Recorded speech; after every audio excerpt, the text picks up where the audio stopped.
السلام عليكم ورحمة الله وبركاته. بسم الله الرحمن الرحيم، والصلاة والسلام على رسول الله سيدنا محمد وعلى آله وصحبه وسلم.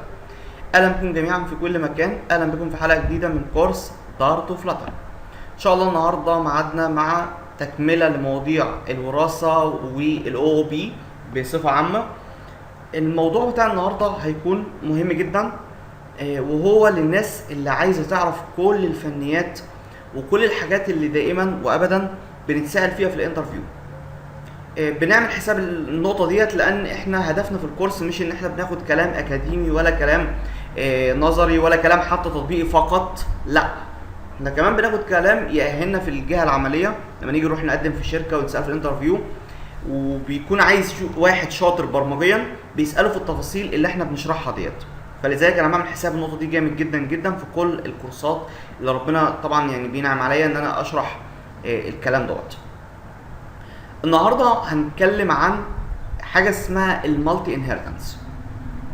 يعني ايه؟ يعني تعدد الوراثه.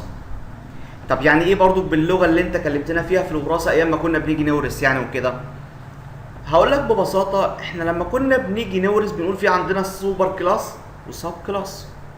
لما اقول لك النهارده مالتي انهيرتنس يعني بقول لك ان انا بعد اذنك عاوز اورث من تو كلاسز. يعني يبقى عندي 2 سوبر، ايوه ده المقصود، عندي 3 سوبر، ايوه ده المقصود، او اكتر بقى. هل ده ينفع في لغه دارت ام لا؟ وهل هو بينفع في لغات تانية ولا لا؟ ده اللي انا عايز اتكلم فيه النهارده. قبل ما نبدا ونعرف التفاصيل، يا ريت نصلي على سيدنا النبي كده، اللهم صل وسلم وبارك على سيدنا محمد، ونبدا ونقول بسم الله. قول بسم الله وصلي على النبي، يعني لا تبخل طبعا، يعني احنا قلنا البخيل من ذكر اسم سيدنا النبي صلى الله عليه وسلم ولم يصلي عليه. تمام؟ فنصلي على سيدنا النبي كده ونكسب من الصلاه. الحلقه كلها قلبت كده صلاه على سيدنا النبي. ربنا يجعلنا يا رب من احباء سيدنا النبي ومعه في الجنه، اللهم امين يا رب العالمين. خلونا نتكلم عن نقطه بقى الوراثه.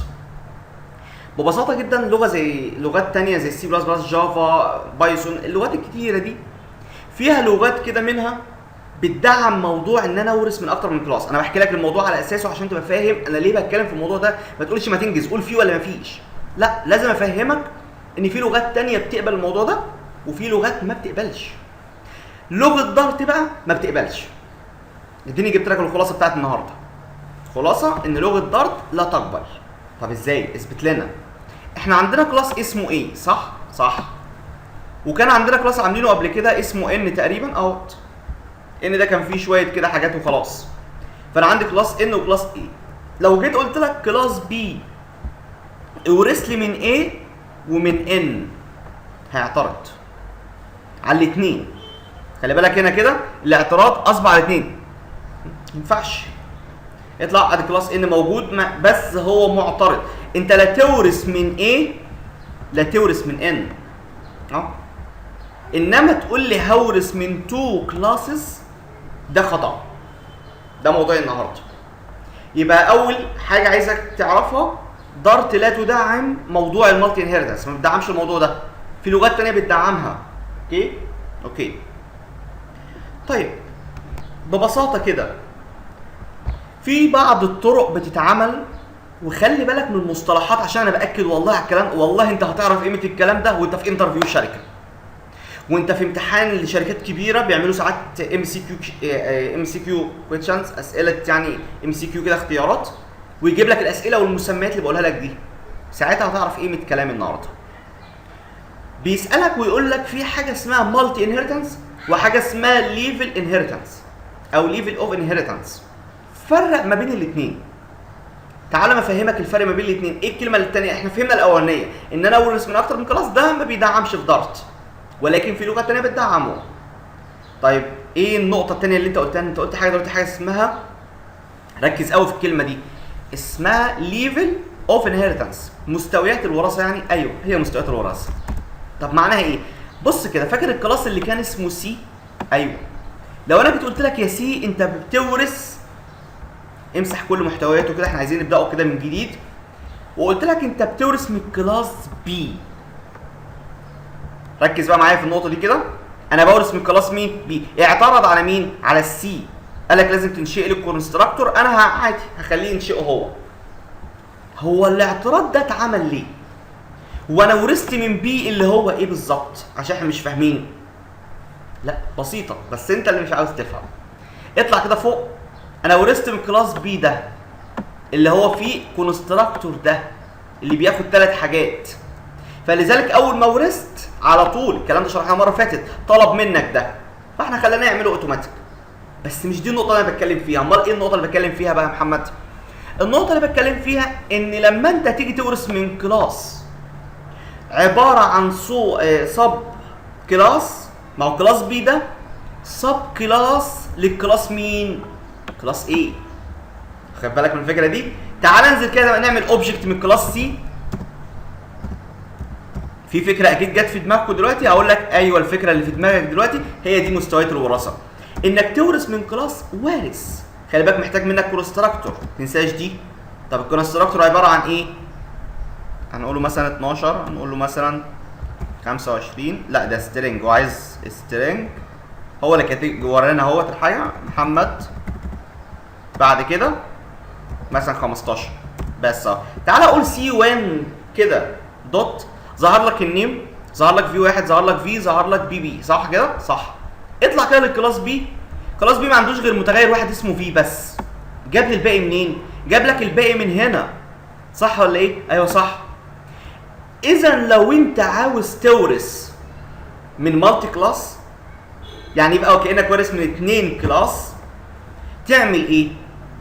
تعملها مستويات. عشان كده بنقول ليفل اوف انهيرتنس. انت كانك بتضحك عليه.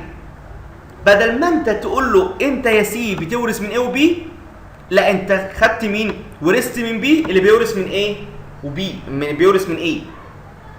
فكأن السي دلوقتي وارث من مين؟ من الكلاس A وB معا، الاثنين مع بعض. بس هل بشكل مباشر؟ لا، شكل مباشر ده لا يدعم في لغه دارت. قلت لك النهارده والله موضوع النهارده كله فنيات بس. موضوع النهارده مصطلحين انا نفسي اتسالت فيهم في انترفيو قبل كده. اوكي؟ فلذلك انا باكد عليهم، يعني عشان احنا ساعات بنقع في الاسئله اللي زي دي. يبقى ايه الفرق ما بين ليفل اوف انهيرتنس ومالتي انهيرتنس في لغه دارت بالتحديد؟ الاولانيه دي ما تنفعش في لغه دارت، الثانيه تنفع، والثانيه دي تعتبر بديل غير مباشر للاولانيه التي لا تدعم. يعني ايه مش فاهمين؟ هقول الخلاصه. الخلاصه بقى عشان ننهي الحلقه على كده. انت لو عاوز كلاس يورث من اكتر من كلاس، وفي امكانيه في الابلكيشن بتاعك ان تخلي واحد منهم يورث الثاني، وبعد كده الكلاس اللي انت عايز يورث من الاثنين يورث من الصب بتاعهم. فهمت؟ لخبطتك انا؟ لا الموضوع سهل. يعني انت كنت عايز تورث اصلا من A و B، ده ما ينفعش. فتروح يبقى حظك حلو لو كان واحد من الاثنين دول بيورث من الثاني. يعني انت عايز تورث من مين؟ من A و B. لو A بيورث من B او B بيورث من A، يبقى حظك حلو. ليه؟ هتروح بس تعمل ايه؟ مجرد تقول اكستندس من الكلاس الصب فيهم. فهمت كده؟ يعني لو انت عندك انت عايز تورث من A وبي، لو امتى تقدر تعمل الحركه ديت؟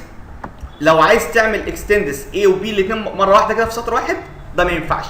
انا عارف طبعا في ناس فهمت وفي ناس لسه بتحاول تفهم الكلام اكتر، فلذلك باكد المعلومه.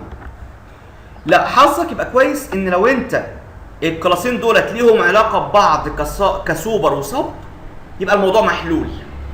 محلول ازاي يا محمد؟ هتشوف مين فيهم السب كلاس، فانت لقيت السب كلاس هو بي، لان بي وارث من ايه؟ كويس. تقوم انت رايح قايل ايه؟ كلاس سي بيورث من بي اللي هو السب كلاس من الاثنين دول. ساعتها انت حققت المعادله كانك وارث من الاثنين دول. بس خلي بالك كانك، يعني هي مش وراثه فعليه، انت كده وارث الاسم او المسمى، انت وارث من بي فقط.